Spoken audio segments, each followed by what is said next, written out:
It's interesting. Right, we are live and everyone's joining. Wicked. Need to change. Hello, everyone. If I can see you guys. Tony. Yeah, I just see you four. I have no idea who's joining. Oh, here we go. Oh, we're in. Yes. Hi, Chris. All right. Check it. First of all, look at Chris's background. That's priceless. It looks usually. Where is it? I can't see it. Hang on. Can you see? Oh, Look at the hair. Look oh my God. Chris, Oh, love it. Love it. So young. I've never looked so young, man. Right then, let's crack on. So, good evening, ladies and gentlemen. The usual rules apply. It's great to see everybody. My name's Paul O'Neill, and I think, oh, Tony, you've got your name as Tony. It's usually the positive pit stop, isn't it? So that's pretty cool. Let's cut to the chase. This is the 6th episode. Is that right, Tony? 6th episode. That's nuts, isn't it? The weeks just fly by. And yeah, we've got a 1-hour chat as per usual, discussing and learning and just chatting about positive stories as well as mental health and well-being and just everything that that should be spoken about, in my opinion. So it's all very good, and I'm really looking forward to this one tonight. Just want to say sorry on behalf of myself and Tony, and Perry McCarthy also passes his regards on. He had to cancel last week, which was horrendous for him. A great racing driver, Johnny Dumfries, unfortunately passed away, and he was a very, very good friend of Perry. So we could understand why he didn't want to come on the show, because it was very, very close to that. And yeah, our condolences and our very best to everybody concerned there. It was awful, because I've heard great stories about Johnny, and also there was fantastic social media stories about him as well. What a great guy he was. Ayrton Senna's teammate and also a Le Mans winner. So at a very young age as well, he passed away. So we're sorry to hear that. But Perry will hopefully be on next week, which will be awesome. But anyway, right, let's move on. So yes, this week, tonight, we have 2 amazing guests, amazing ladies. And I can't wait to speak to them. But first of all, it's over to Jim Jones. Sorry, Tony. Nice shirt. What is that shirt anyway? Jim Jones and the Righteous Mind. If you don't know them, check them out. Rock and roll at its finest. Sounds boring. Like, it kind of goes with the hair, which I've totally given up on now. It's gone feral this week. Just before we kick off, you've been clocking up some miles on your bike this week, fella. Yeah, no, I did 60 yesterday and 20 today, and I've burnt my face. Look at me FOD, proper burnt my face. Oh. And that's, is that training for this ride that you're going to be doing for Halton Haven Hospice? Yeah, so we're doing 125 miles in June. Oh no, it might be July now. It might be the beginning of July. So yeah, we're just swapping and changing it with obviously the pandemic. But yeah, 125 mile in one day to raise some funds for the hospice. So yeah. There you go. That'll be nice for me, but enough of that. Good stuff. And you have seen the weather forecast for next week that it's going to snow. I was always good in Finland. Don't say it out loud. Don't say it out loud. Right. So there's a few names that that are new this week, which is always great to see. So a little bit of background to what the show's all about. Every Wednesday we join and I keep on clicking admit people whilst trying to co-present the show with Paul. Fantastic to see so many names on tonight. So every week we invite guests from the world of sport and entertainment to talk about their own careers and their backgrounds, talk about the plans for the coming season, but also to talk a bit about mental health, some tips around maybe how to stay sharp, how to maintain our own mental health, and hopefully through chatting with all like-minded people on the call, we learn a few useful things, and that is really going to be the case tonight. I'm really looking forward to this session because I know what is going to be happening just as Rob Marsh enters the room, so I'll make sure he's on mute. So yeah, bit of fun and laughs, and hopefully learning some really useful stuff tonight. So without further ado, over to you, Paul, to set the ground rules. Yeah, so like we say, guys, it's interactive, which is what I love about this show. It's great to see smiley faces, and I always say this about Chris, he just has the best backgrounds. There's so many of my racing cars, and there's always a picture of me and Chris next to them, and Chris is on the podium as well, bottom right. So we like that, mate. So it's good to see you. It's good to see everybody else. What I love about it is cameras can be switched on. I can see all your smiley faces, and you can get really interactive with it. Bottom of your screen, you will see there's a chat facility. So please ask questions as we go along, because myself or Tony will pick them out, and then you can either ask them on camera or ask off camera, or you can get us to ask them for you if you're not feeling up to having your camera on, which I fully understand, because there's some days I don't want it on, like today, because I look like I've been shot in the head and I'm very tired. But yes, it's all good. So yeah, questions to us, questions to guests, not a problem. Also check out the pit stop, the Facebook that we've got going on. You can see who's coming on next, what's going on, share your views, what do you want to see. So yeah, just fully get involved, and yeah, it's all good. What's happened there with Rob Marsh? Is that his deadly? Look at that. Looks like a scene out The Shining. Oh, not the curtains again. He promised they'd gone last week. Right. We have beautiful curtains. Don't listen to them. So all this chaos leads us nicely into tonight's show and introducing tonight's guests, who are, if you haven't already guessed and seen the adverts, racing driver Sarah Dennis and mindset and meditation coach Danielle Simpson. So we're going to be hearing about their own life stories, how they've worked together, with some stunning results on Sarah's lap times, it has to be said. And we're going to learn a bit about mindfulness. I've lost the plot tonight. We're going to learn about some really good stuff around mental health. But can you all make sure, if you haven't already got them, could you get a pen and a piece of paper? Because you will need those. I know it's a bit old school. That's going to be the show. Nothing wrong with old school. Love a bit of old school. Right, Paul, over to you. Right, wicked. Let's kick the show off then, and basically, ladies and gentlemen, you might know bits and bobs about both of these ladies, but I think it's best if I do ask Sarah and Danielle what the score is, and also a bit of background about themselves. So I reckon, Sarah, we'll start with you. I know that you've raced in the past, you're looking to stay racing, and you've also got some exciting things coming up as well. So tell us a bit about yourself so everybody can listen in. Yeah, cool. So I'm Sarah. I used to race quite a few years ago. Took quite a massive break out. In fact, I've got my first race in 3 weeks after a 15-year gap. So quite a big gap. I'm racing this year with the modified full saloons, and also this year I'm a contestant for Formula Woman, which you might have seen advertised everywhere, which gives us a chance to possibly race a GT McLaren, hopefully, if we get that far. And some of you might recognise me from the Toka paddock, because I originally worked for BMR and now work for Toka themselves. So that's where I know some of you lovely guys from. Wicked. And it's that, without going into too much detail, that McLaren thing, what an opportunity that is. I know. That's going to be so cool. And it's good to see McLaren getting involved, actually, and backing this this thing we've got going on, because it is really cool. I spoke to a few people about it. I love it. And Danielle, yeah, you've been on the motorsport scene a bit as well, but I remember speaking to you because did you used to work at David Lloyd as a PT? Yeah, so that's where I started out in the fitness industry as a personal trainer, and that's how I come across the motorsport industry, because one of my clients was actually a grid girl, and she introduced me to the life of motorsport, and I become a grid girl for Team BMR, so that's how me and Sarah met.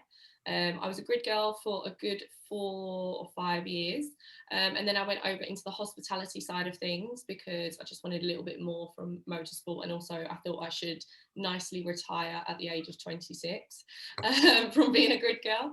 And then obviously last year when the pandemic hit and hospitality wasn't needed, I just got really upset and was like, oh my God, no, I have to be at track. Like, I can't not be there. So decided to obviously take the year out and watch from home, which was great because you can see everything from home. Yeah, I chilled at home, but also studied to become a mindset and meditation coach, and then decided that I want to bring that back to paddock, because the track really helped me with my mental health in 2018 and 19. And the track for me is just such a happy place. So I wanted to come back into paddock and bring what I've learned back to share with everyone.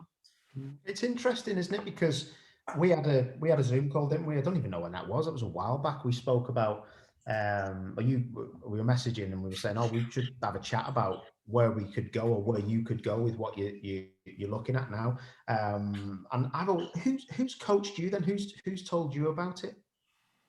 What, within the paddock, or just as my qualification? No. You mean? In general, yeah. So have you got someone you speak to quite a lot about it, or? Yeah. So through my qualification, I did that through like an international company. But yeah, I have life coaches all the time, just for that extra support, really. And I just shared with one of my coaches that obviously my passion was motorsport. However, I didn't really know if obviously it could blend together.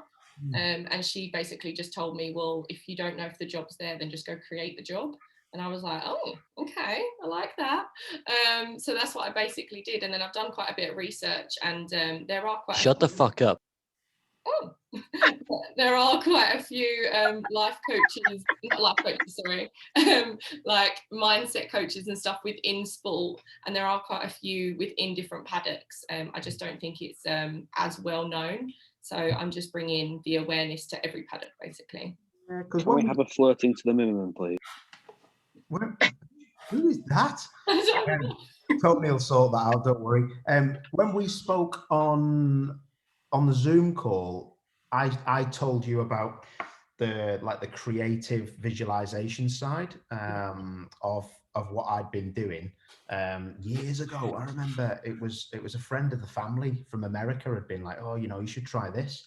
And I was like, yeah, all right, mate, grow up, because I wasn't into it at all. It's like, it's got pedals and a steering wheel. I'll just drive it as fast as I can. Thanks very much. But I remember I was 22 and I'd been racing. I'd done 1 year in touring cars and it was okay. It was all right. But I thought, do you know what? I'm going to have a read of this book. You give me this book. And I don't read books. And I read it, and it was about how to creatively visualize what you wanted to do and how it would be. No one cares, mate. Down to the actual minute of it, and it was unreal. It changed completely how I went up racing in 2002 and 3, and it was the best thing ever. I remember you said, "Oh yeah, it's pretty cool that." And yeah, no, 100%. Visualization is massive, and me and Sarah have done quite a few bits around that, which I'm sure she'll share in a bit. But yeah, visualization and just like calming down your mind before you get in the car. So obviously meditation, I'm a massive fan of meditation, but just actually calming yourself down before you get in and properly zoning in and focusing on what is about to come. It really helps. And I'm sure. Oh, sorry, Lewis Hamilton. I'm sure Lewis Hamilton. I'm sure Sarah will vouch for that in a minute. Whoever that is, you're bringing a lot to the show, so thanks. Yeah.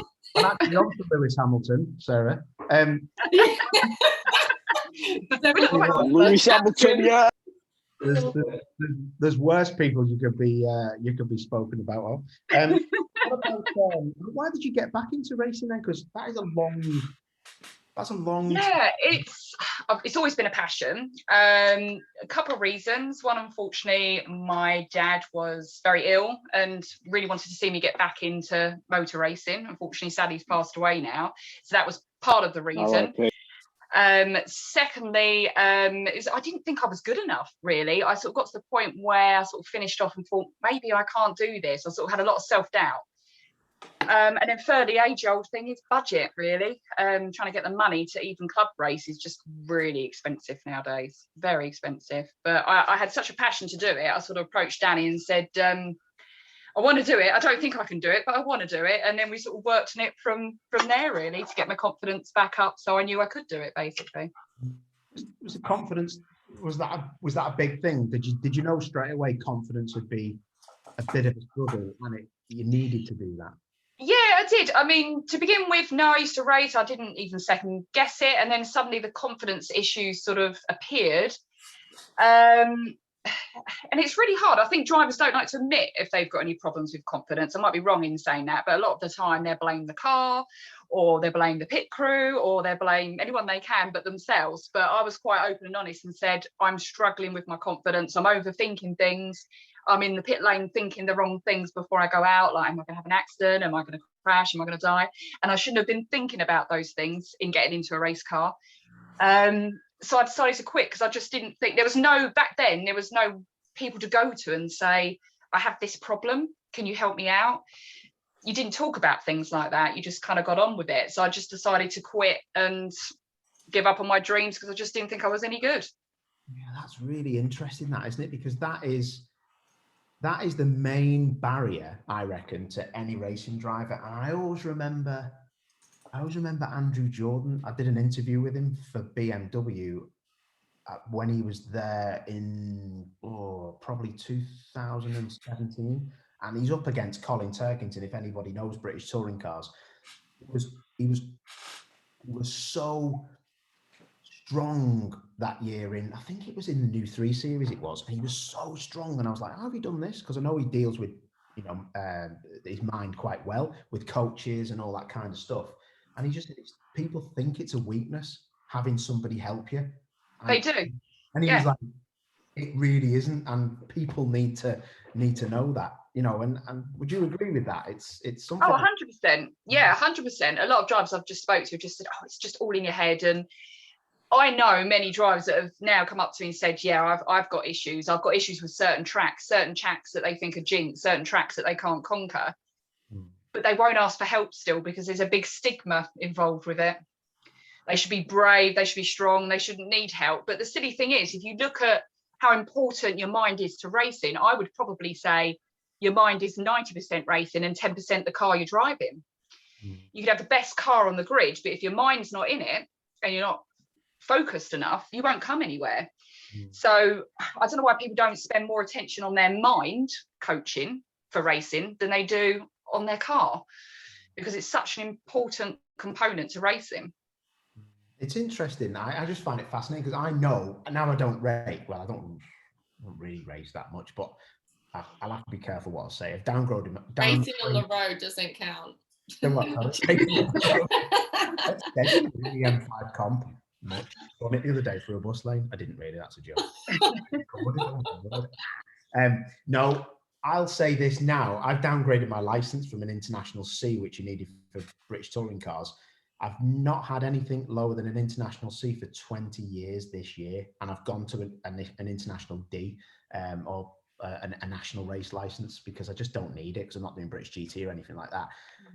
So I know I won't get paid too much money for racing anymore, so I can tell you, but there were circuits I knew on a Wednesday before the weekend I was gonna be shocking at, and I knew circuits that the 25 of them may as well go on because I was going to smoke them. Do you know what I mean? There was like Knockhill and Brands Hatch GP that I was going to be mega at. And then one of them actually, and this Danielle might find this interesting, when I got to Alton Park, I'd won there before, but it was quite a lucky win.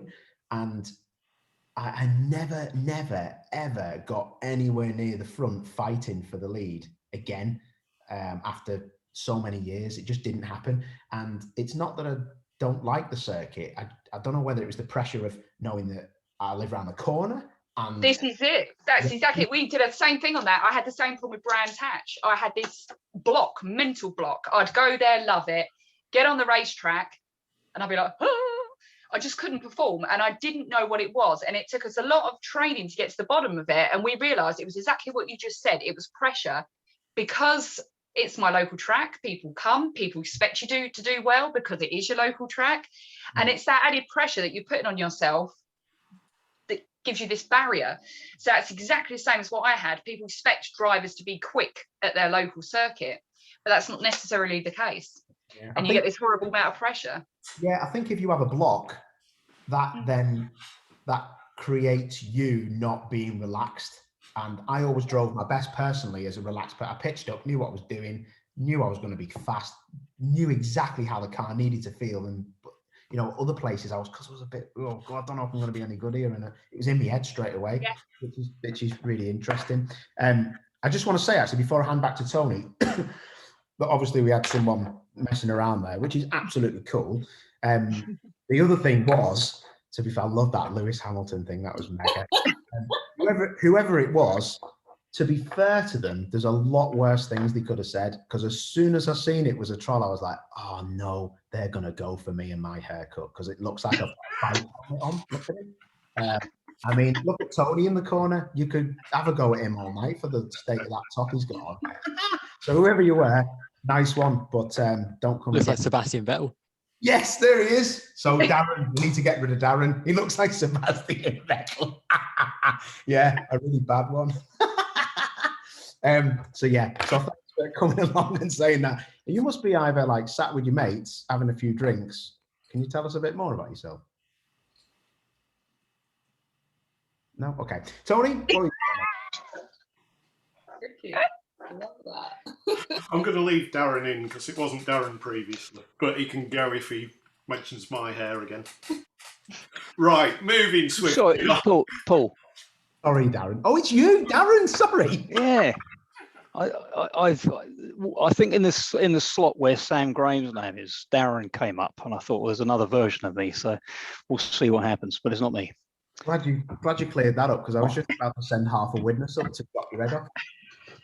There you go.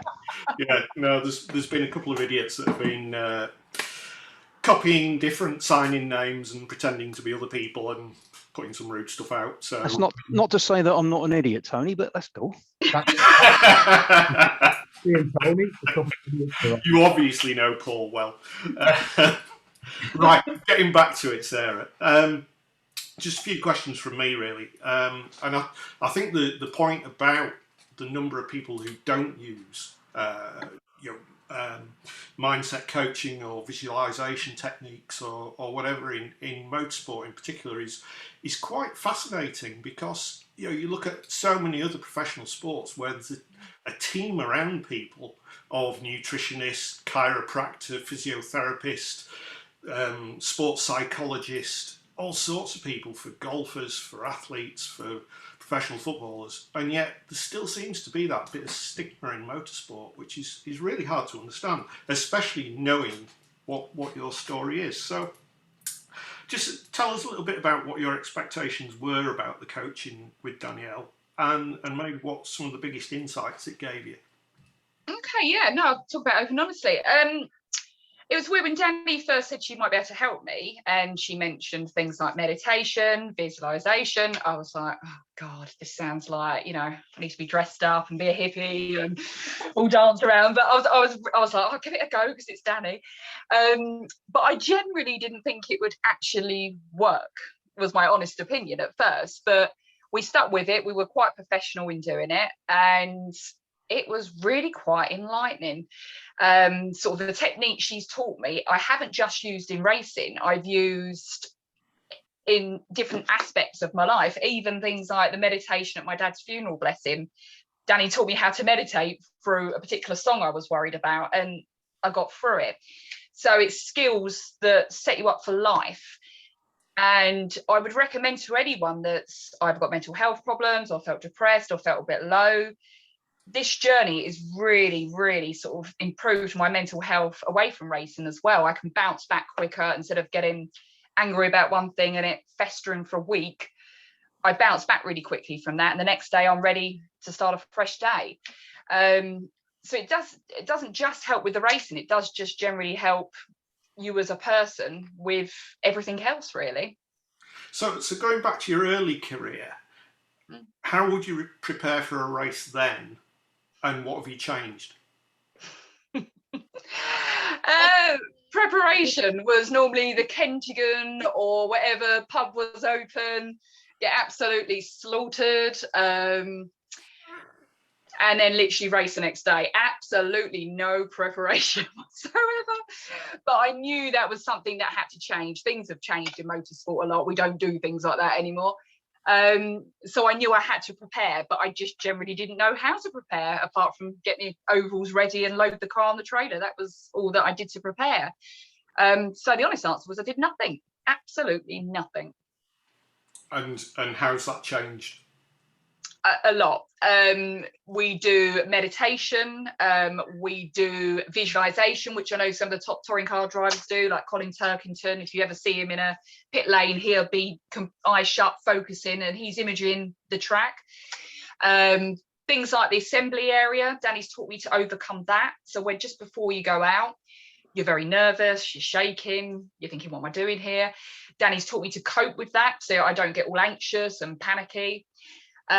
We've learned traffic light systems, which I'm sure Danny will go into, which is controlling issues as they happen. And affirmations as well is a big one, which I think Danny will go into later as well. So it's just using lots of different tools to help me along my journey and which tools work. That's really fascinating. I'm looking forward to hearing more about the affirmations, which is what we're going to hear about later on. We're whizzing through time. These shows always seem to just fly by. So I think at this point it's over to Paul, and let's have a quick fire get to know Sarah and Danielle quiz. Right, sound. Thanks. Them big words, affirmations. I had to ask you. We teach that, didn't we? I had to ask you what that meant the other day. I was like, what does that mean? I need to really grow up. Right, let's have a quick fire quiz. Get to know Sarah and Danielle. Are you ladies ready? We do love a quiz. Oh, you know what? Is it like a pick me, or Yeah, we've got buzzers. is it a buzzer? Yeah. Ah! Actually, yeah, do it. You can either shout it out, you can hum hum, or whatever you want. Actually, just pick one of them two. So yeah, you do what you want. But the best thing about this is Sebastian Vettel will be taking the scores in the top left corner, Tony. Right. that is a shout. That Darren said. Sebastian Vettel. So you actually look. Yeah, I'll come back. You actually look younger than Sebastian Vettel at the minute because he's having a mare, and he what's that? Is that his car? Look at his. That's his car. He won in Monaco in 2011. Go and stick a Red Bull cap on, mate. You look just like him. Oh, I've got a Red Bull cap upstairs. I should have worn that. I'll put my Team Hard hat on if you carry on. Do that now. They still I'm joking, though. Right, okay. Here we go. Ready, ladies? Ready. Right. Actually, this is just it's not even a quiz. It's just I'm going to ask you stuff. I forgot about that. Yeah, sorry. Favorite food, Sarah? Sarah, what's your favorite food? Lasagna. Dan? Mine's probably chili. Oh, right.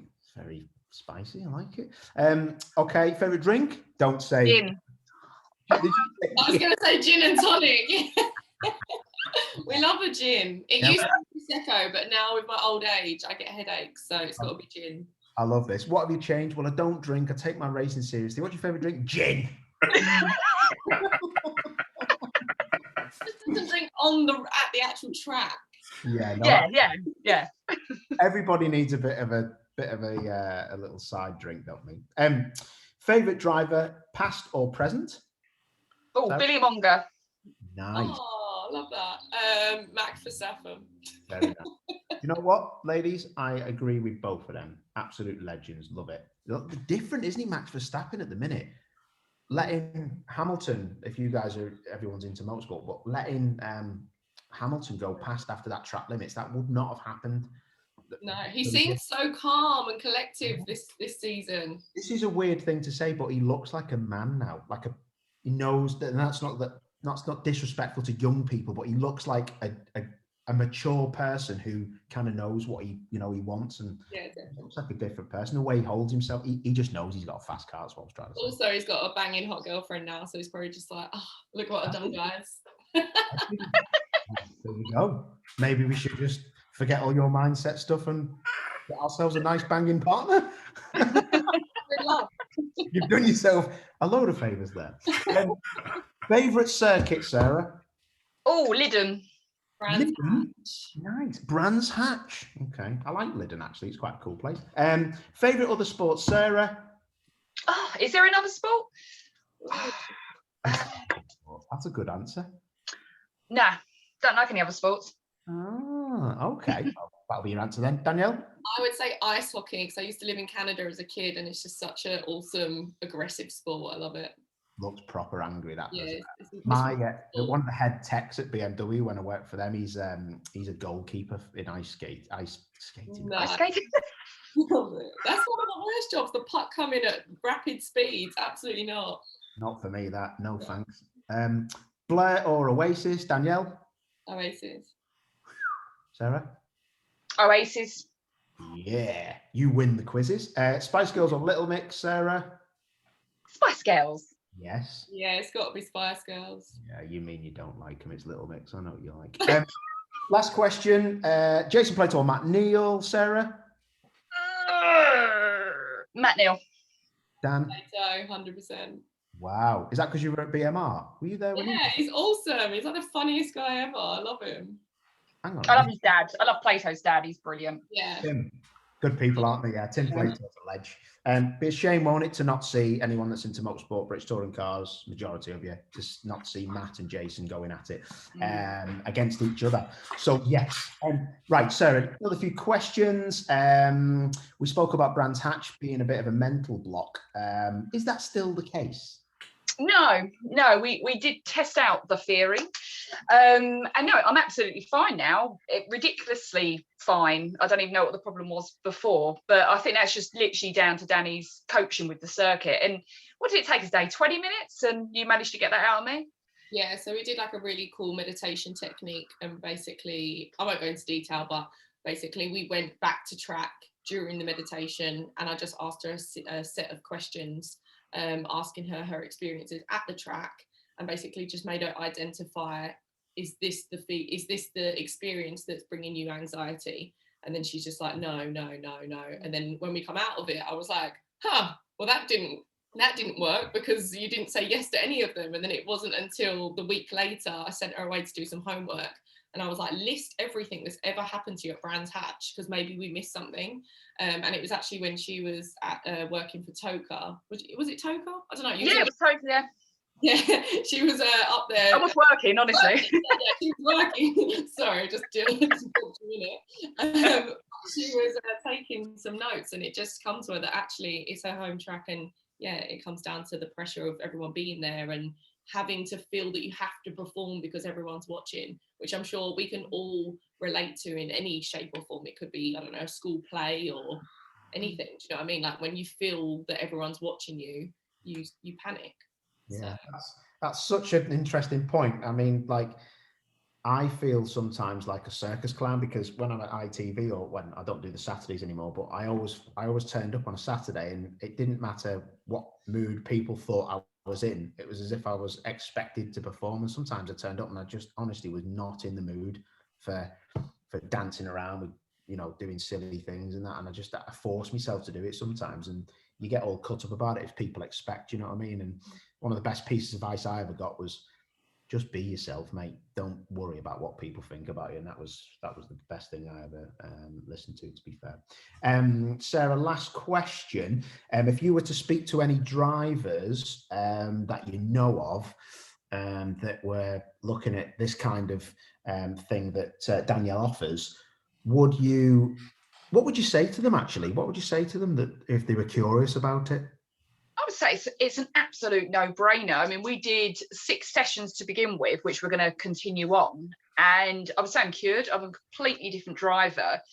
To give you a comparison on lap times, I was 5 seconds a lap quicker after Danielle's coaching, which is a considerable amount. And that was just from the sheer change in me. So if I can reduce that much in time, I can't see why anyone else wouldn't want to do that. You know, for the sake of 6 hours coaching it took us, I can't understand why you wouldn't want to do that to gain that much of your lap times. So to me, it's a no-brainer. Yeah, it's I just find it so fascinating because Danielle is working with racing drivers who, for me, are predominantly arrogant people because that's how they need to be perceived. And that's one of the reasons I still think I was never somebody who could have fought for for a British title. I just haven't got it in me to think I'm better than you lot. I know I'm better than most of you, but I didn't think I was better than the top people. That's something that, do you know what I mean? And that's not me. That sounded arrogant, actually. I was better than most of you. Do you know what I mean? You kind of got to be arrogant. That's the whole thing. Instead of going, I am a crap racing driver, for want of a better word, you've got to start going to yourself, I am a good racing driver and I do deserve to be on the grid and I can win it. It's all about your wording and confirming that to yourself and saying it out loud. So you need to, if you go in negative and go, oh, I'm all right, but I might be mid-grid, you're going to end up mid-grid. Simple as that. Because you've already told yourself, you programmed yourself to be mid-grid. Yeah, that's true. To be fair, there's always a way to be nice about it. is there? Can I'll speak to you offline about that. Way. To be fair, I reckon I could still pitch up and smoke all them lot in touring cars. They're getting old and fat. See, there you go. I'm only joking. I'd be at the back. I'd be lapped. Right, let's move on. This time, it's a proper quiz.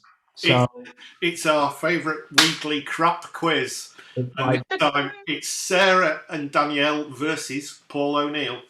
Oh, we got this. Oh, so we're together. Oh, okay, cool. Yeah. Am I allowed to text my answers or? Yeah. Basically, he's not seen the answers this week.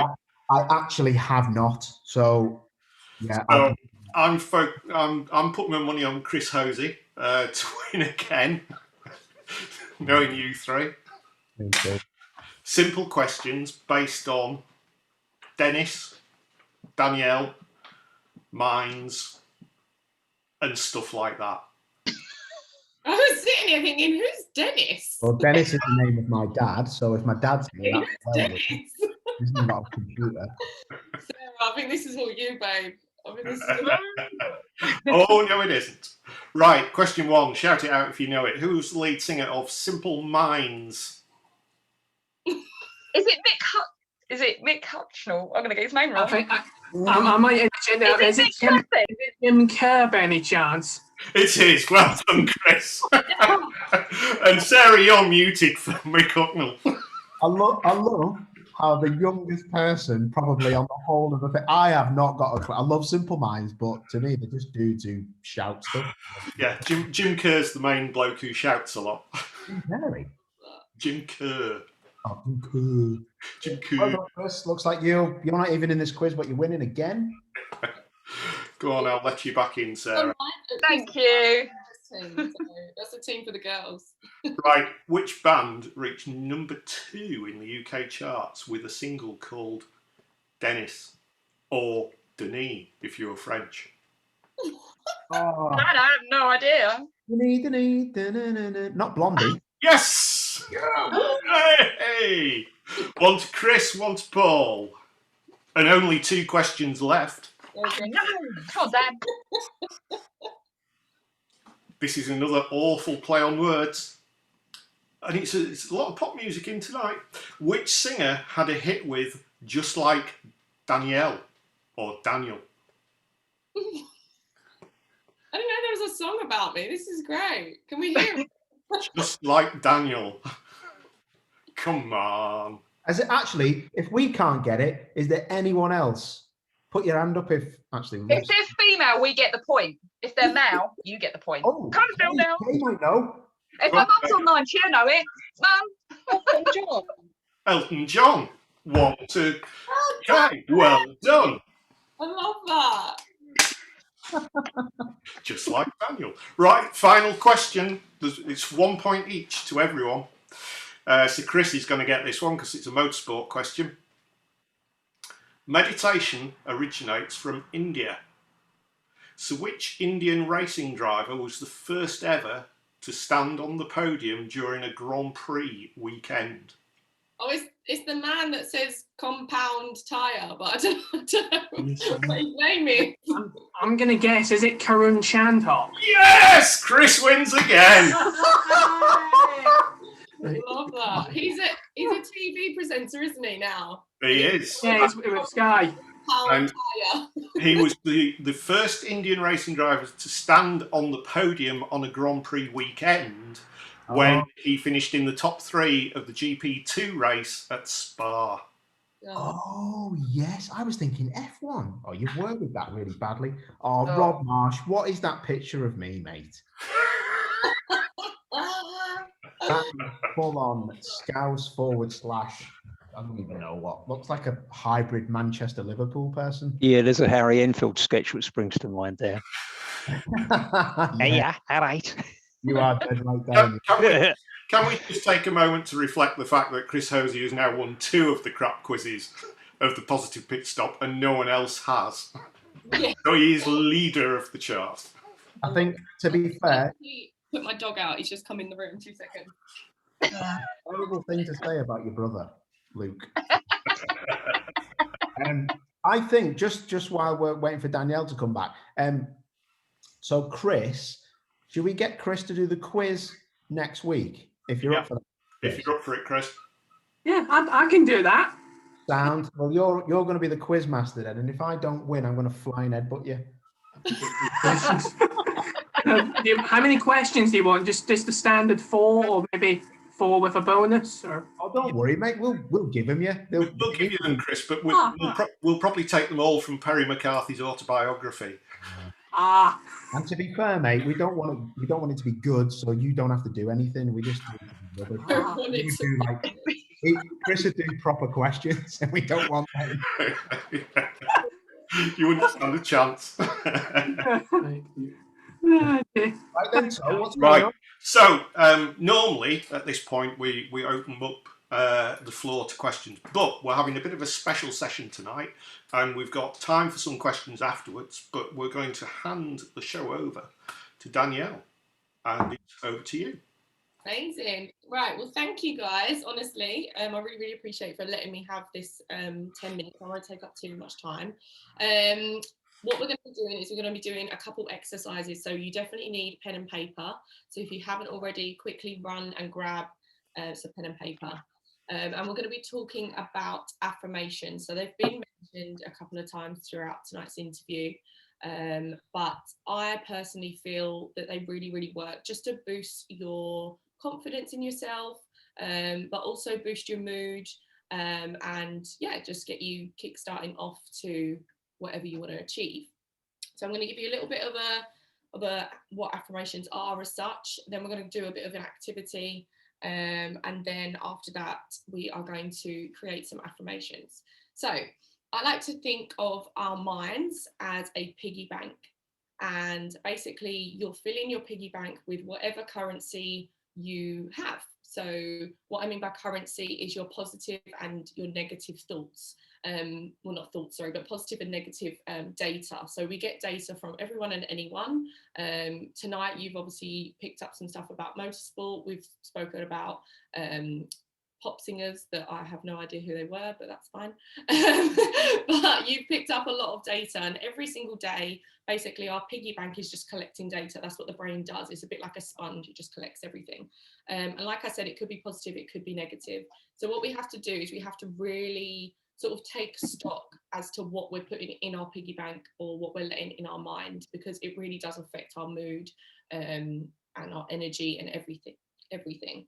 So basically what your brain then does is whatever you're feeding your brain, it then picks up evidence to back up that story. So say for instance, back in 2018 and 2019, I used to think I was really, well, not really fat, but I used to think I was fat because I used to be in the gym industry and I used to train every day. And then obviously I'd stopped doing that due to a couple of family situations. I couldn't go to the gym as much. So in my head, I was like, oh my God, I'm fat. I'm disgusting, telling myself this constantly in the mirror. And then a couple failed relationships later, I was like, oh, I don't deserve love. Nobody will love me. And just keep repeating all of these horrible phrases over in my mind all the time. So basically my mind picks up evidence and it decides to show me exactly what I'm telling myself. So, you know, I go up a jean size because it's lockdown and I've been eating. So my mind's like, yeah, you are fat because you've gone up a jean size, when obviously, no, that's not the case at all. So basically whatever you're telling yourself, your mind finds evidence.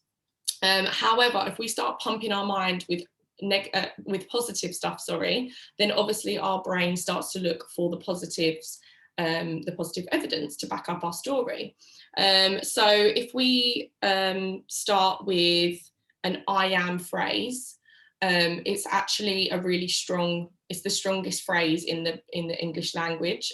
I am, it stands out, and the brain picks up on that as, oh, I am what? And it wants to listen because it wants to hear what you're about to say. So you always have to start the phrase with I am. But before we go into writing our affirmations, I want us to just take a couple minutes just to work out sort of what our brains are saying to us at the minute currently, because before you can change anything in life, you have to work out where you are currently. So what I'm going to do is I'm going to reel off 8 questions, and what I want you to do is I want you to answer them as quick as you can. So the first thing that comes into your head, I want you to just write it down. Don't worry, you won't have to share with anyone. We might make Paul share actually, but you don't have to share with anyone. So be as open and as honest as you can, because obviously the more honest you are to yourself, the better you'll, well, not better, but the more aware you'll be. So are we ready? Question number 1, I am good at. And then the first word that pops in your head.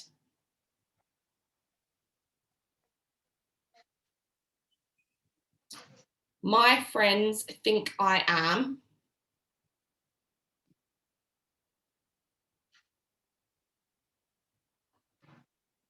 Somewhere I feel happy is.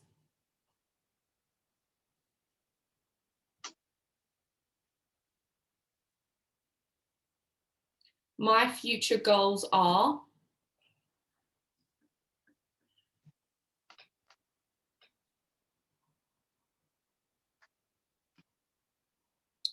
I know I can achieve them because.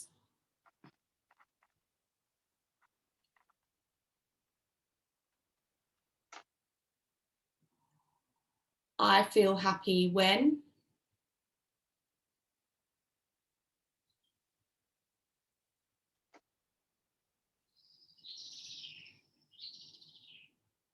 I feel good about my.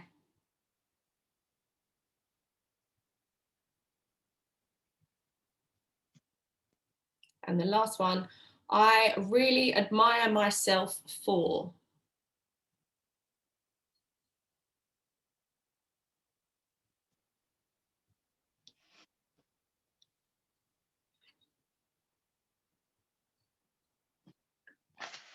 Amazing. So well done, guys, for doing them 8 questions. Sometimes that can be quite a triggering exercise because the mind will be as honest as it can, and sometimes you don't realize what you're thinking.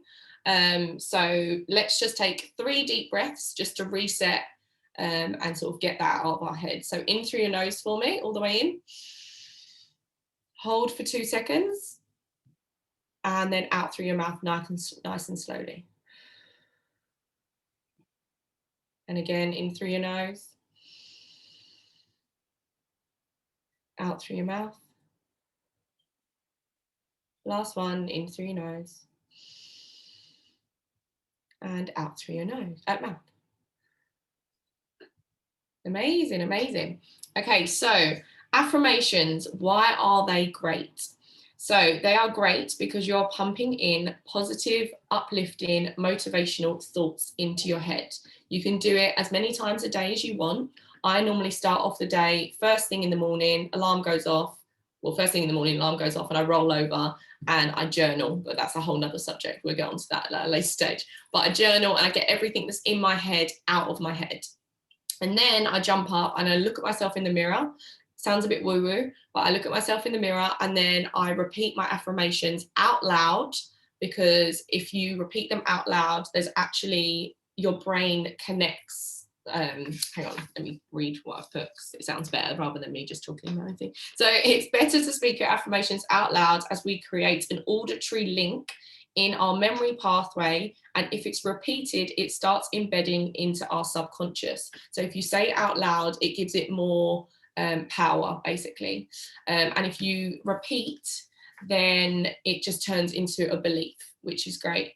And before, when I first got introduced to affirmations, I did think this is a bit woo-woo and I'm not going to stand there looking at myself in the mirror. However, if you look at Muhammad Ali, he obviously, everyone knows his affirmation, I am the greatest. And he would say it over and over and over again until he truly believed it. And then what happened? he was the greatest. So there is method in my madness, and I'm not trying to make us all start hugging trees and singing Kumbaya.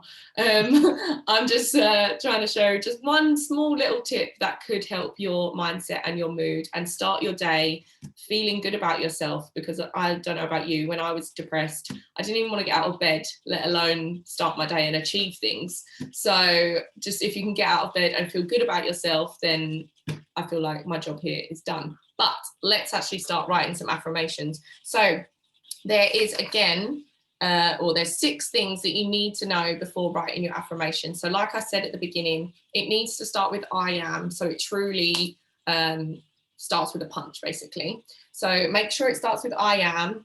Use present tense. So I'll give you an example. One of my affirmations that I say to myself constantly is, I've lost it. I am a successful mindset coach and best-selling author. And I keep telling myself that every single day because I truly believe that it will happen. So yes, my book is coming soon, and yes, I am an author, but I'm not a published author. But I keep telling myself I'm a best-selling author because that's what I want to happen. So I'm saying it's happening now. I am a best-selling author, so then in the future that will happen. So use present tense. Number 3, you need to affirm what you want, not what you don't want. So don't ever mention, I don't know, say for instance, I can't think of something that I don't want. Let's say money, for instance, a lack of money. Oh, I don't want to not be able to pay the bill, like, or I am just forget negative. Just don't mention negative. I can't think of a good example here, but yeah, to always focus on what you want. Forget about what you don't want, right? Keep it brief, so don't make it a paragraph. Literally just a couple of short, punchy words. Be specific. So again, I want to be a best-selling author. I don't want to just be like an okay author. I want to make sure I'm a best-selling author. So really, really tell yourself what you want, and make the affirmation about yourself. Even if you do have a wonderful family and you want your family to be happy, of course I get that. However, just focus on you. I'm giving you permission to focus on you. You're not being selfish. This is all about you tonight, okay? So I'm going to give you 3 minutes. I'm going to put some nice little meditation music on. You're going to have 3 minutes to write down 1 or 2 affirmations. And if anyone feels that they would like to share, I would love to hear them. If you don't want to share, that's completely fine. That's fine. But yeah, I'll put on some music and let's see what you guys come up with. I need to take my phone off airplane mode. Sarah, would you like to share your affirmations that you tell yourself before going out? Yeah, I can. The main one I do before going out to the assembly area is I say, I am brave, I'm bold, and I'm strong. Yeah. And the other one is, I inhale confidence and exhale fear. Mm-hmm. So it's got to start with I am, use present tense, affirm what you want, keep it brief, be specific, and make the affirmation all about yourself because you are awesome.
Sarah, would you like to share the one you just wrote down, or did you write your No, I wrote another one. I put, I am a great racing driver. Yes, you are, girl. So excited, 3 weeks.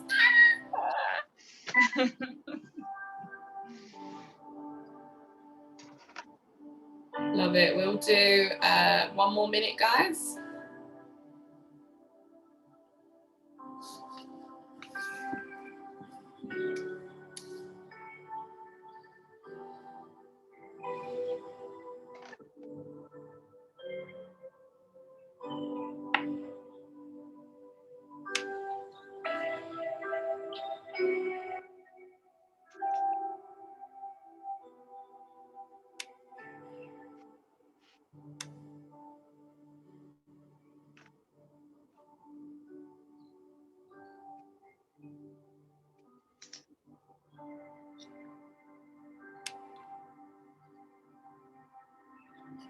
Okay, perfect. So I hope everyone's got at least 1 or 2 written down. I'm setting you guys a little bit of homework. I know it's a bit cheeky, but homework for the week is I want you to speak your affirmations out loud, and I would love for you to repeat them at least once or twice throughout the day. So maybe before you go to bed and in the morning, but just try to repeat them at least twice through and twice throughout the day. If you feel like you're going to forget, or maybe your subconscious mind is thinking, what is Danny talking about? She's talking utter breeze. And you're already getting a little bit resistant about it. That's completely fine. However, what if it works? What if there's absolute madness in my, method in my madness? Yeah, there we go. So for 5 days, 7 days, or maybe just even over the Easter holiday, talk to yourself in the mirror out loud, saying these positive phrases, and I would love to hear how you guys got on. So I'm going to put my email in the chat, and if you want to share, then share. If you don't, that's completely fine, but I'd love to hear how you've got on. So yeah, that's me, guys, and I hope you enjoyed. What was Paul's? Oh, no, Paul's affirmations. Yeah, come on, Paul. Are you happy to share yours, Zoe? Damn it, I've just took the mute button off by accident. Yes, I'll share it with you. So I've got 2. My first one is I am paid to do this job because I'm good at it. That was my first one, which was difficult for me to write because sometimes I don't actually think that. I think most of the time I don't actually think that. And the other one was I want to be a lead presenter of a sports program. That was my 2. Okay, so change the second one to I am a lead presenter of a sports program. I was never good at writing. You did really well. Start with I am and in the present. Right. I see that's them. I get lost with that kind because I'm not very clued up with English and stuff. Dan, Yeah. can we ask, can people say if they want to? I've shared mine. I don't expect everyone to, and it's absolutely sound. But Danielle, I'm not taking over your bit, but I'd like to hear like someone else's. Tony, I really enjoyed that because it's so rare that we have me time where you do literally just think about yourself and nothing else. So it was really nice. I've written 3, 2 which I'll share. One is I'm going to deadlift 100 kilograms. Yeah.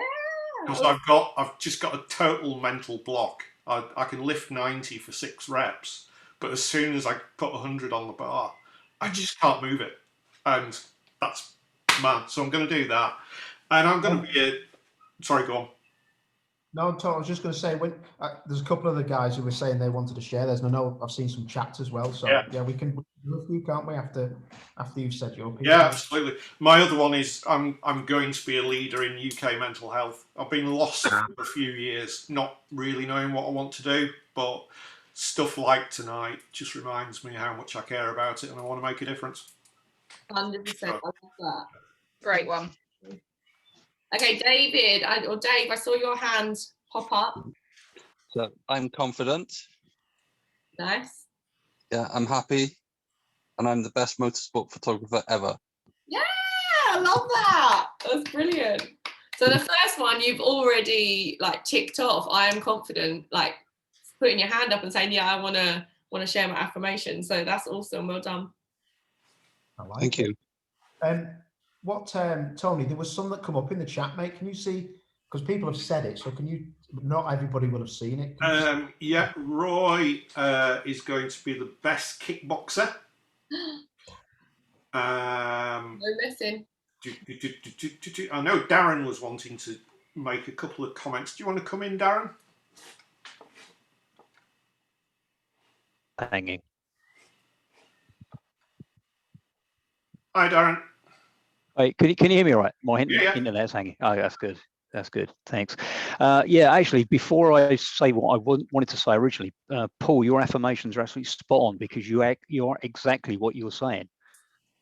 I think you're the nuts where it, where presenting's concerned. But anyway, positive stuff is something I've been looking at for years. About must be 25, 30 years ago when I started reading things by Tony Robbins and Stephen Covey, and even Ant Middleton. What he's putting out now is pretty good. But today, both for myself and my wife, today we were both made redundant. Right, but I honestly cannot tell you how buzzing I am about it. It was something we kind of saw coming and were kind of dreading, or my wife was, more than me. But such a great opportunity to, kind of clear the deck and look to the future and just crack on with what what we want to do. One of them for me is that I'm coming out of a corporate environment that I've been in for 20 plus years doing web design. I'm still a damn good web designer, I think. But I wanted to change the scenery, so I started training as an electrician over a year ago, and that's going really well. So my affirmations were that I am a great web designer and a budding electrician. I love that. Honestly, I love that so much. And already, well done for receiving quite potentially devastating news and flipping it around already. I remember when I got made redundant. When did I get made redundant? I think it was October time last year. And literally my dad and brother, they work together at work, and they literally come in from work together, and I was dancing in the front room. And my dad was like, what's going on? What's happening? I was like, I've been made redundant. And I was literally just so happy, because it meant I didn't have to fake being happy at work anymore and give somebody else all of my time and effort, because now I had all this time to focus on myself and focus on my business. So I can completely relate, and I'm super excited for you, Darren. Yeah, but you know what, Danny, that 20 years plus I've been working for this company, and it was a 220-mile round trip commute on top of some really long days, and it required a heck of a lot of motivation to get me out of bed at 4 a.m. in the mornings. That was how it was. This was from September 2000. I kind of look like crap now, because long days like that do not do well to the face. But it was a job I absolutely loved, but it all went kind of wrong. That was before COVID. Then COVID kind of made things even worse. So the fact that it's kind of happened today in the way that it has is kind of good news, I think. So yeah, looking forward to the future. No, anyway, that's not all about me. I'll let someone else have a go. That's awesome. And I have to share at this point my third one that I wasn't going to say, because you're not meant to put a negative, which was, I was going to put, I'm not going to mute Rob Marsh. So I'll say I'm going to unmute Rob Marsh. I love that. We're going to open our arms and hearts to Rob Marsh and whatever he has to say. You really don't want to do that, Danielle. Oh, you can mute it again.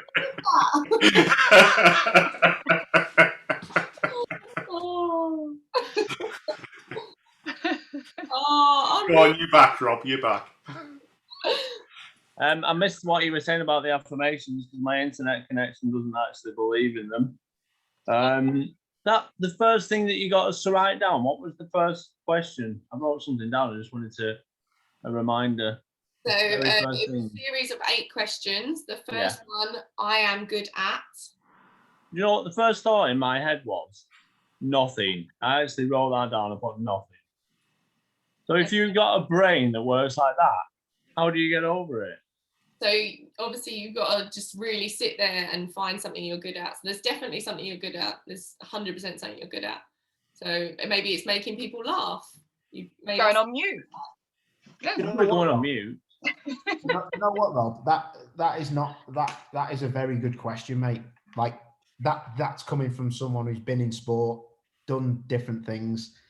I think before I started racing, I asked myself that very question, because I was doing A levels at sixth form college, and I left under a cloud, mate, because it wasn't for me. I wasn't clever enough. I scraped through my GCSEs to get to A level, and I just couldn't do it. And I got all U's and everything. And I actually remember thinking to myself, I am useless at everything. I couldn't. My sister said to me, "What do you want to do? What do you want to? I will help you with anything. Just get yourself back on like the straight and narrow." Because my head had gone, mate. I was useless at anything. I could make people laugh. That was cool, but that all started to go away when I lost friends because of my situation with my family and Armel getting famous. It just went away because I started to lose my trust with people.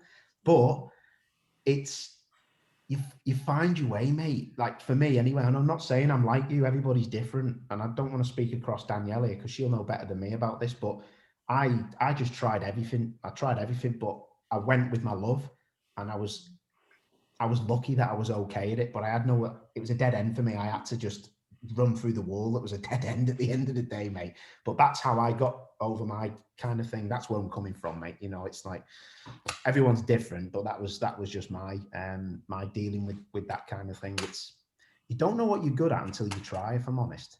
Well, I might not say the second bit of it then, because I wasn't great at my GCSEs. I did okay. I went to a boys' school, public school, private school, whatever.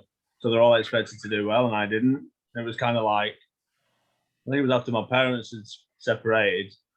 I was like, well, why should I even bother? Why should I try? And just kind of went against the grain. But over the last few years, I've pushed myself to get through uni. I've got a BSc and I'm doing a master's, and I want to do something with geology. But even now, and even though I've been on Facebook and stuff, I changed my cover photo to all the qualifications I've got in astronomy and science, whatever else, and I still don't believe it. I could stand in front of the mirror and still be like, "You are crap." And that's story inside your head, you see. So if you start really like sitting down and that evidence, like you're about to do it, or you've got a master's, like that's incredible. Like not a lot of people have a master's, right? Not yet. Yeah, but I was just like you, like literally my mum's on the call and I graduated university. I was the first in my family to go, and I remember on the day I was just like, oh, what is this? Like, I'm bored of it. Can we go now? Because obviously sitting there's like 200 people getting, you know, their hats and whatever. And my mum was like, what's wrong with you? She's like, why are you not celebrating? Like, why are you in such a mood? I was like, because everyone goes to uni, mum. Like, this isn't an achievement. And what we do is we play stuff down. Like our brains like basically follow the story that we're saying and telling ourselves constantly, and then when something does happen that's out of the evidence that we're technically looking for, it plays it down and brushes it off, and it's just like, oh, it's only university, everyone does it, mum. And my mum's like, no they don't. And then I was like, yeah, well, everyone passes when they go, and actually they don't. I had 2 friends that didn't pass university, so not everyone. Do you know what I mean? And like what Paul said, everyone is different. So I don't understand how the schooling system, don't get me on a rant, but I don't understand how the schooling system can make everyone do exactly the same exams and basically set you as, okay, well, if you get a C, then actually you're crap. No, you're not. That's just, school's just not for me. And school isn't for everyone. Yeah, all right, you need to learn how to write and read and, you know, add a couple things. But do you? You've got calculators nowadays. Just follow your passion, whatever you're passionate about. Well, I tried to be a school teacher, but it was too confusing for me. So I just gave up. It's an absolute nightmare, the schooling system. So yeah, I'm not getting into that. My little sister, I look after my little sisters, and obviously with this homeschooling thing, phonics. What the F is phonics? You know what I mean? So I don't understand what they're teaching kids, but I just think if you've got something that you're passionate about, keep doing that, because with repetition comes skill and belief. So just keep doing what you love. Just one more thing. I don't want to take any more time. Yeah, apart from geology, with whatever you were saying that was positive, there's a couple of comments in the chat that nearly stopped me from saying anything then because I started to get a tear in my eye. Everything else positive is about my children, and it's related to in the chat. But apart from geology, my kids, and hoping to one day be Paul O'Neill's #1 stalker. That's about it from me. I'm going for a wee and having a tea. Just in that 3 minutes, we've gone from nothing to children, geology, and Paul O'Neill. So we found it's mostly Paul O'Neill. Yeah. I love that. I love that. And can I just chip in there now that he's not there, so I can say something nice about him? But I bet he's sort of kind of listening on the Oh, side. he's definitely listening. Yeah, he's. I mean, I'm just so jealous of people who can do university and study. I feel a total fraud because I'm a visiting fellow at Leeds Beckett University, and I left school at 13 and I've got 1 O level. So it's kind of like, you know, people who have got masters and PhDs are just like, they might as well be like Formula One drivers. You know, it's totally unattainable to me. Although, to be honest, I feel a bit of hope tonight because I've got to deal with Aston Martin, and as Sebastian Vettel, I'll have 3 crap races, and then everyone will be saying you should retire, mate. But you know, I feel like I've got one last good season in me after tonight. I love that. I love that. I honestly That's only what I went to said. university for the crack. I literally was like, let's go out to Manchester, let's get drunk and meet some new friends, and it was a good time. Yeah, I feel personally, I feel like I'm massively, I don't know, I always go by, and I'm not just saying this, I don't regret anything that I've done or I haven't done. But I do think sometimes, I wonder what it would have been like if I'd have gone to uni. But I just knew I wasn't clever enough. So that door just got shut in my mind. But I have, like you said, Tony, I have massive respect, mate, for people who can go and do that, because that is just something else. I mean, you know, some people are born with a skill to do certain things, but it doesn't matter what skill you've got. That skill has to be backed up with hard work massively. That's what I see it as anyway. And I know you, Chris. You've been. Tell us actually, Chris. You've got yourself a little placement, haven't you, fella? Come and tell us, man. Yeah. I've got my. I think it's with is it City of Glasgow College? I got it a few weeks back. And again, and I will admit, I'm saying this. I know I'm saying this in public, especially if it's going to be on YouTube, since I know this is going to be on YouTube at some point. But I'm just going to say it anyway. There have been many moments recently where I have been doubting my own abilities, because obviously I haven't even been to the college yet, and there've been moments where I've been saying I'm not really good at this. But I did some commentary in the house for Formula 2 when they started off their season last weekend, and basically now I just find to myself, well, if I'm good at doing Formula 2 commentary, then how on earth can I not be good at doing something even though it's a college course and it's educational, it's something that I want to do, because I've pretty much been doing it ever since I was a kid. I mean, I learned from Murray Walker and the best. I practically owe it to them to be as good as them, or at least, if not be even better than them. I love that. And it's even more of a challenge for me at times, because I have Asperger's syndrome. I've got autism. It's not too terrible, I should admit. It's just, you know, it just sort of affects me on a social level.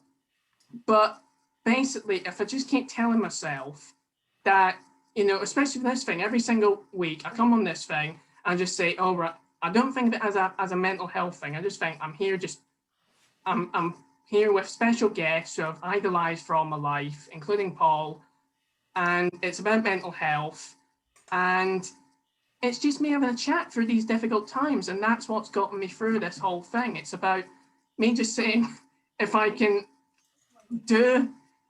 just do this, get through all this just craziness that's been following us for the last 12 plus months, I can get to where I want to be, and I will be as good as I want to be, regardless of if I'm autistic or not. Billy Munger, he's done brilliantly, and he had that horrific Formula 4 crash, and I idolize that guy tremendously. So if he can do what he's done, then I can do what I want to do, regardless of what stuff holds me back, you know what I mean?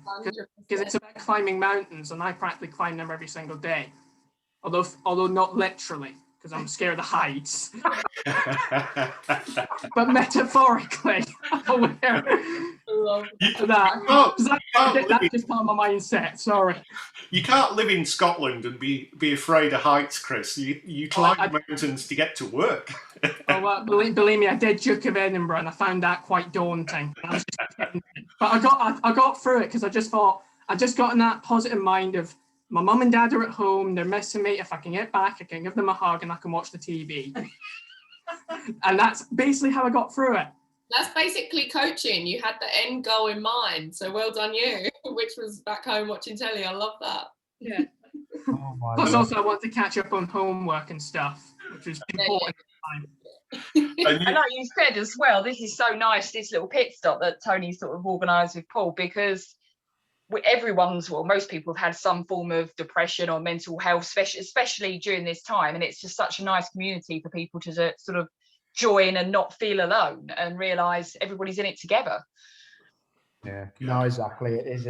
I think, to be fair, out of all the episodes we've ever done, personally, that I think Chris in 5 minutes has basically just summed up everything about what we're trying to get across. Yeah. We both know Chris, me and Tony know Chris, but like, you know, I didn't even know if he'd come on this, like, you know, it's like something he might watch or whatever, but it was so interesting to hear what he had to say then, because that for me is just like, well, we've obviously, you know, hit a chord with some people, and obviously Chris is pretty special to me because he's a good mate of mine, so it's so cool to hear that in it. And there's some nice comments as well. Tony coming in basically just saying Chris is a legend, get rid of O'Neill. Well, we have discussed it. When I say we, not you, Paul. That is very true. But can I just say very quickly before you wrap up, Paul, just to Chris, you know, you said you have mild Asperger's. Well, that's like saying I've got a mild war wound that, you know, I have to combat every day of the week. And it's just fantastic to hear you talk about it openly. You have my absolute respect for that. And I think if everyone wants to learn a little bit more about that, it's actually National Autism Awareness Week this week. And the Autism Society National Charity have a load of information going out on social media across the whole of the week. So if you want to get a bit of a feel for some of the challenges that Chris does face and tackles them absolutely head on, just have a look at the content that's going out this week. But we'd love to get Chris back on again to talk a bit more about that on another show, which I think would be great if you're happy to do that, Chris. Defo. I reckon that'd be sweet. Definitely gets my vote. To, do we want to see if anyone's got any questions before we go? Yeah, if you want to open your mics up, if there's anyone got a burning question or a comment about tonight that you want to just get across. Hello. Hi. Hello. Hi, you might recognise the voice. Sebastian Vettel. No, but seriously, I want to say I enjoyed tonight. Apart from the Lewis Hamilton and Sebastian Vettel thing, I've really enjoyed tonight, and I want to thank you all. Oh. But yeah, it's been a class night. I really enjoyed it. Oh. First time here, but I'd love to join again in the future. Oh, sweet, man. Thank you, Sam. That is very kind words, mate. No problem. Yeah. Oh, top man. Nice one, dude. Is there anyone else out there? Or I don't know if Tony's been put in. He's had his chat thing open. I did see a few people had said a few things, but it has. Oh no, Phil was clapping. Sorry, I was going to say Phil's hands come up, but it was a clap. Yeah, Phil has said, love the honesty, humour and humility, all positive vibes all round. And I think that really sums up tonight. It's just been a fantastic show. Yeah, it has been cool. And I think maybe on that note then, because that's an hour and 20 and that's flown by, isn't it? That's absolutely nuts. But yeah, special thanks to our two guests, Sarah and Danielle. It's been amazing, and it's been probably the best show we've had. And I think Chris summed it up completely, you know, what he said. So that's something I'll take from tonight anyway. But Danielle, amazing stuff with what you made us do. Absolutely love it. I'm going to give that a go. And yeah, I can't back you up anymore with that. I think it's great. It's going to be great to see how Sarah gets on racing wise. And yeah, I love it. Love this little community. So thank you, everybody. Stay Thank safe. you all. Thanks for watching. Thank you. everyone for having us on. I've dropped my email in the chat, so if anyone wants to share their progress over the week, please do. If you just want to have a chat about anything, let me know. But yeah, thank you guys for letting us come on, and thank you everyone for getting involved. I really, really appreciate it. Perfect. Super stuff. Spot on. Tony, it's been a pleasure, mate. And thanks, everybody. Peace out. Sleep well. Stay safe. Thanks all. Have a great week.